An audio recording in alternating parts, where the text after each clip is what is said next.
Hello, everybody, and welcome to Books of Blood. My name is John, and today or tonight, whatever you want to call it, I'm going to be doing something just a little bit different. Okay, so I started reading Nicholas Gray's Graymatter, and it's a collection of short stories. Now, if you don't know who Nicholas Gray is, you may know him by his name here on YouTube, and that is Spooky Noodles, okay? So he's got a collection of short stories out. Like I said, it's called Graymatter, and he sent me an ebook copy of it and told me, he said that, he wants me to review it and said for me to be honest. All right. So it's a collection of short stories. So what I thought I would do, instead of reviewing the book as a whole, I thought I would take each short story and make a video reviewing that particular short story and giving my rating and my thoughts on it. So that's what I'm going to start doing tonight.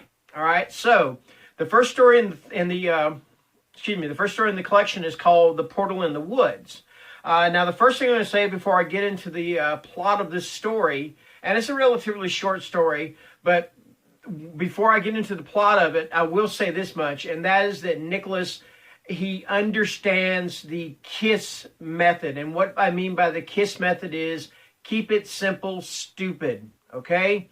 In other words, he doesn't try to overdo it with the writing. He doesn't try to make it fancy. He gets in, he tells it like it is, and then he gets right back out again. He's done, okay? He leaves a lot of things up to you, all right?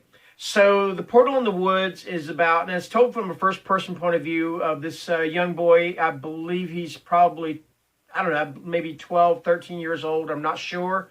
But anyway, he's got a best friend, and him and the best friend hang out together. They play video games and stuff.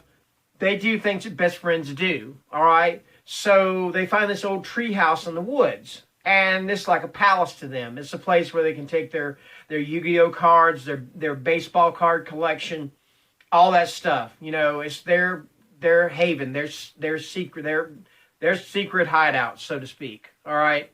So one day, while the one boy is in the woods alone waiting for his friend, he sees what looks like a hole. Just like somebody, the way Nick describes it, it looks like somebody took a hole puncher and punched a hole in the sky, right there in front of him. So when he moves around to the one side of it, he can't see it because he's from the side and it's real thin. He can go around behind it. Well, so that being said, he starts throwing things into it. And whatever goes into it comes back out. All right? And so he tells his buddy about this, and they keep doing the same thing. And it kind of reminded me a little bit. I've not read this book yet, and I need to. And because I know that because I haven't, that Alex over at Hey Little Thrifter, she's going to flat out tell me, you need to read this book. And it kind of, what I'm saying, though, is it kind of reminds me of The Cipher, the plot of The Cipher by Kathy Koja. Okay, so they learn that whatever velocity you throw it into the hole, it comes back out of the hole, just as fast. All right? So they throw all kinds of things into it, football, I believe they throw a baseball, stuff like that into it, okay? And it's all fun and games until. And that's where I'm going to leave it.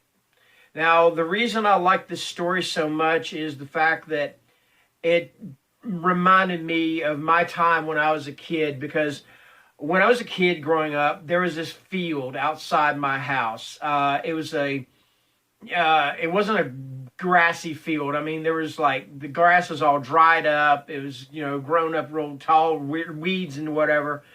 But we had a blast out there, We were kids. We did things that kids do, and we hung out together. We got out in the outdoors. We had fun.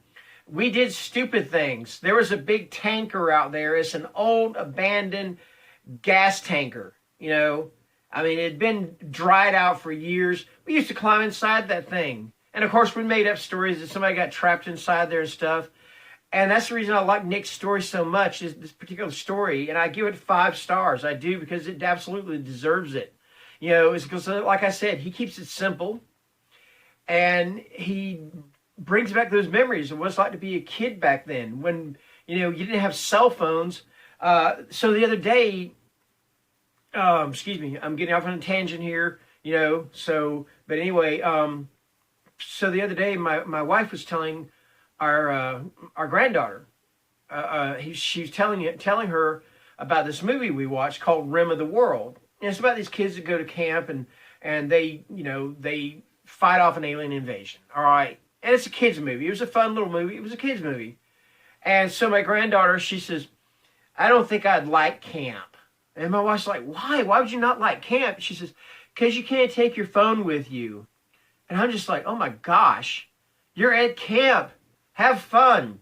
Participate. I went to camp. I love camp. And anyway, I'm getting on a tangent. I'm sorry. I apologize for that. Anyway, that's the reason why I like Nick's story, because it's straight and to the point. It's scary, and it just brings back some great memories. So that's the first story from Graymatter, and that is called The Portal in the Woods. Give it a 5-star rating.